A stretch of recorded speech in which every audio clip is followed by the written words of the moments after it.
think we're back. Cool. Okay, so busy with the dust. Also with the dust, so in addition to that, on top of this, we can add a little bit more of a Fresnel effect, which we can include over here, so that those surfaces are more dusty.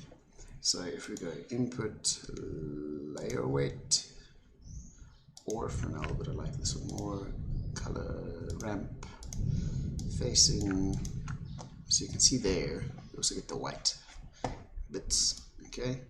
So I'm going to crush the, just want to see if it's not better.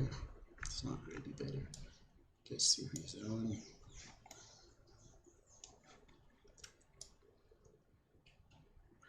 It's a little bit more contrast there. Probably have to look at that then, right?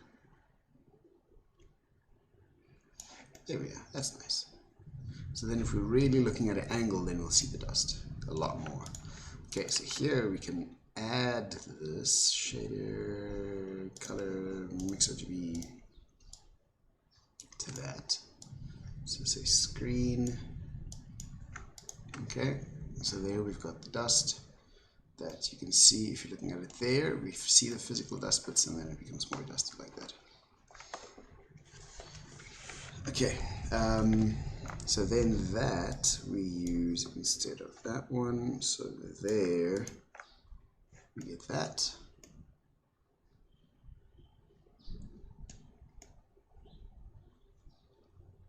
Okay, which should be pretty cool. Yeah, that's a bit better, I think. Cool, and then I think lastly some scratches would be cool.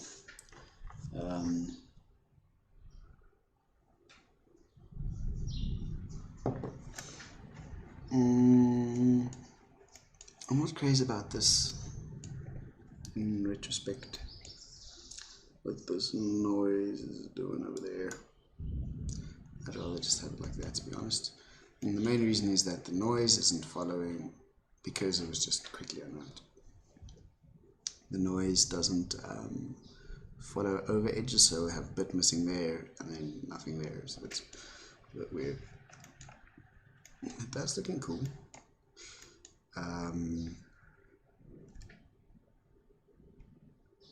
We can also, on top of that, you can go on forever. Using ambient occlusion. Okay. So basically go and also isolate the grooves where there will also be more dust. Not that much there, that's a bit hectic.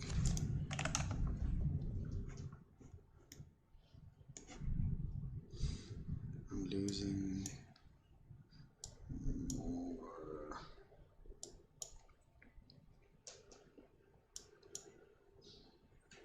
Let's say that. Okay, and if we're still just using our diffuse the dust, then there we need basically those black parts to be white over there, because the white bits of the dust. So let's see if we can rather flip that over here so it looks the other way around. It's not always as simple as that.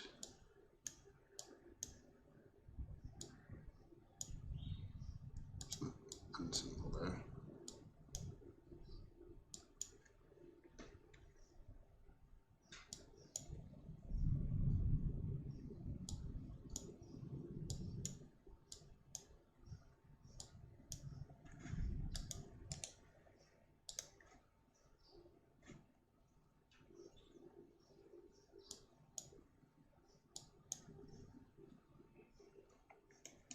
Okay, so another color mix would be there, and just say add or screen to that.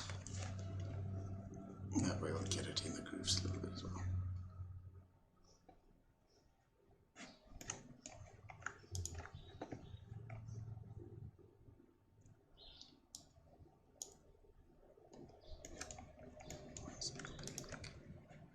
The last thing, I think some nice scratches or something, just to, you know, break it up a little bit. Give it a little bit of character.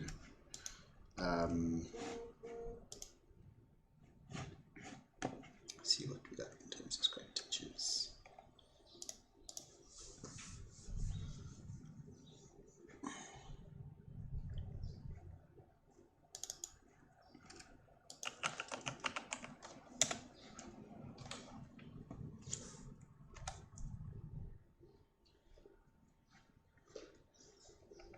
Hey.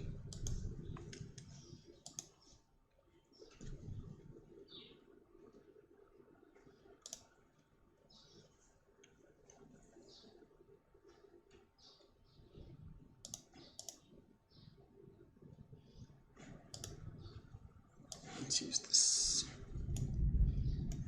So my nice clean wooden block is now ruined by all of this, which really isn't doing that much, but it helps. And it's the technique in any case. The scratches we've got. Are you going to update? Okay, so that's a little hectic obviously, so let's definitely make it smaller.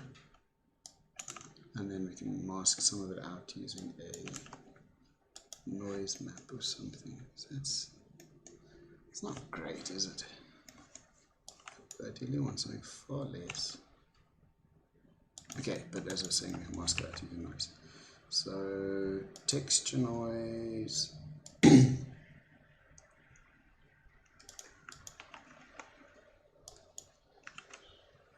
Wait, a color ramp. Here we do want it to be constant. Bring it down, see what that does.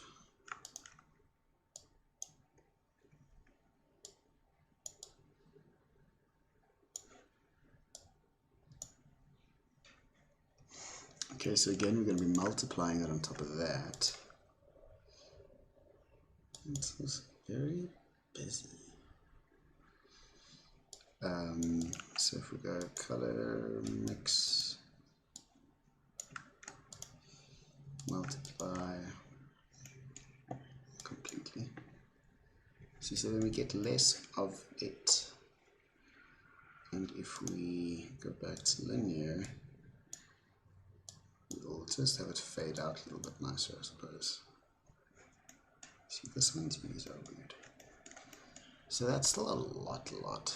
No, I don't think it's the best image.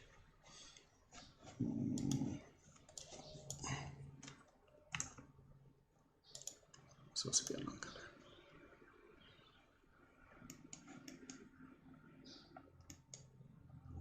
But at least what we can do also, if nothing else, we can apply this on top of our roughness. Where's our roughness at the moment? That's our roughness at the moment.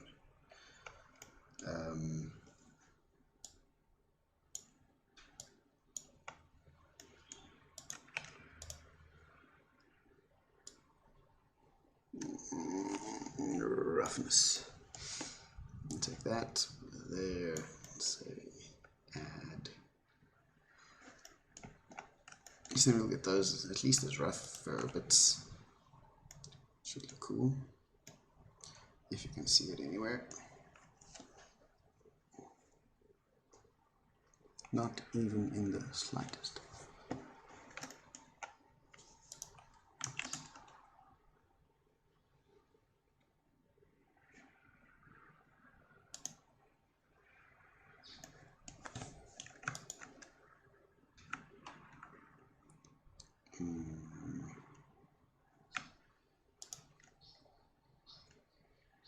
I actually think I want it the other way around, so you can see it there.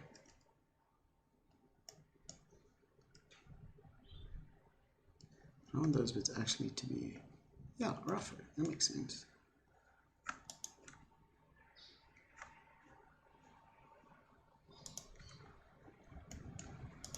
I don't know.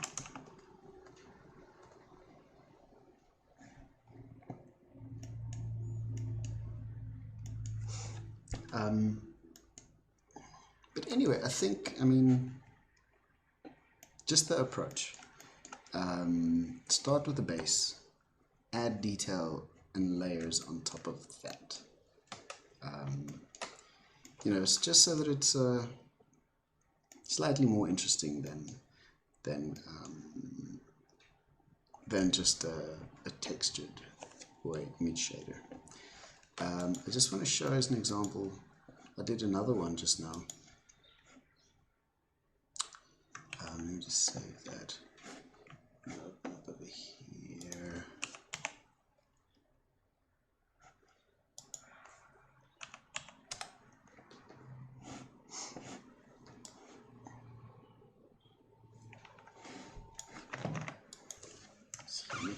Hey, stop it. Sorry, there's a cat there. Okay, so I just want to show you another example of the same thing, more or less. So just, also we can't have the exact same texture on all the objects. So you'd change the images, you change the type of noise that you're putting on or whatever it is. But as an example, here we go.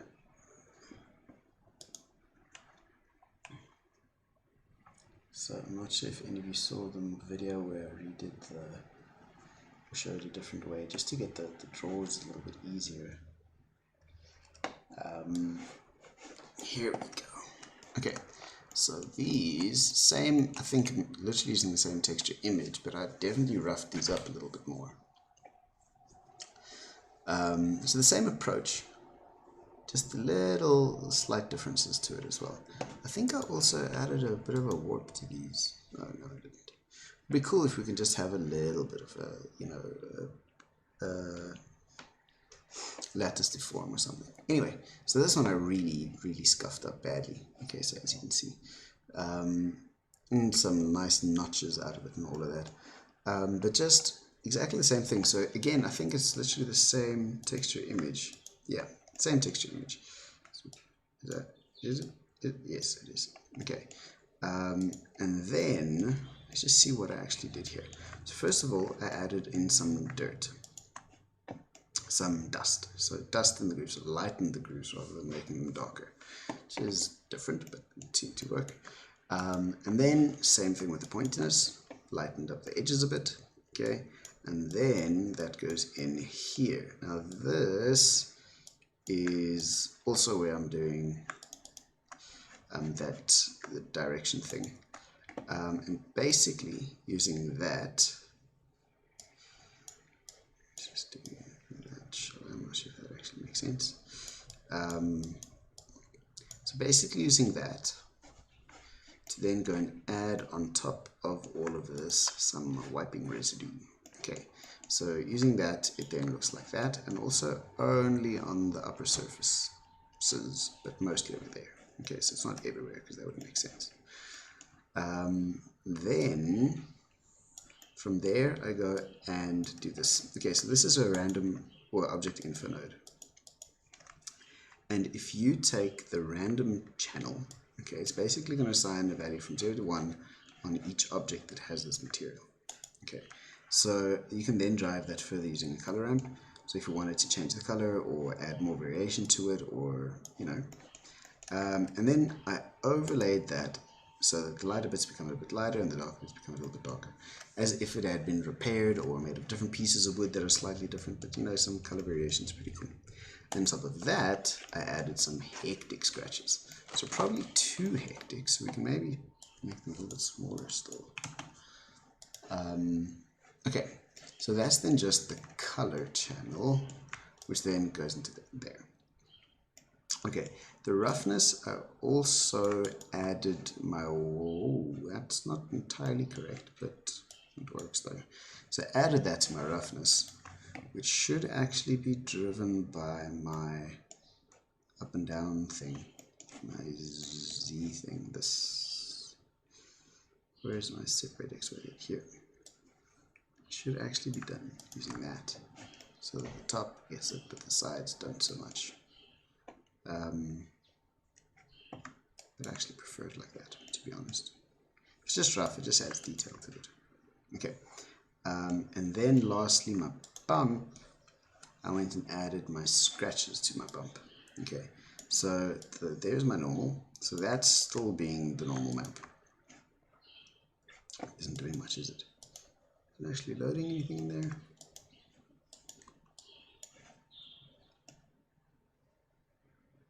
I don't think there's doing anything. All these things are. And then I took my same scratches over there and just added them on top of that, so that they kind of eat away at. I don't think that normal is doing anything, to be honest. I think it's literally just the displacement. So we can leave it out. And then we ended up with that. I don't think you're going to use the second material. Same thing for the other one. Okay. So I think just the approach, I'll do another couple of videos on the other people's assets as well. And I think since most of your stuff that you did in that scene was wood, I think the same applies, and you can, you know, like scuff up them all a little bit differently. So some have more like sharper scratches and some have more longer scratches, or whatever it is, a different wood pattern. But definitely start off using a textured images as a base. So if you're using Substance, then obviously you get those for free with the software. So finding them either from Texture Haven or from Polygon or whatever it is. You can then also obviously use the Polygon textures tree, the shader that it builds, and then just swap out the images. So you can duplicate it for any,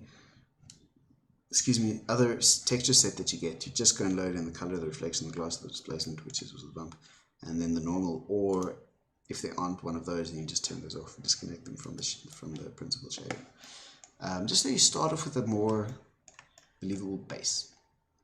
Okay, anyway, I think that is enough on these. Same applies for your other textured objects. So I definitely go through them again if you want to. Just for your own benefit, I think it will definitely help going through and giving it a second whack. Cool. That's it.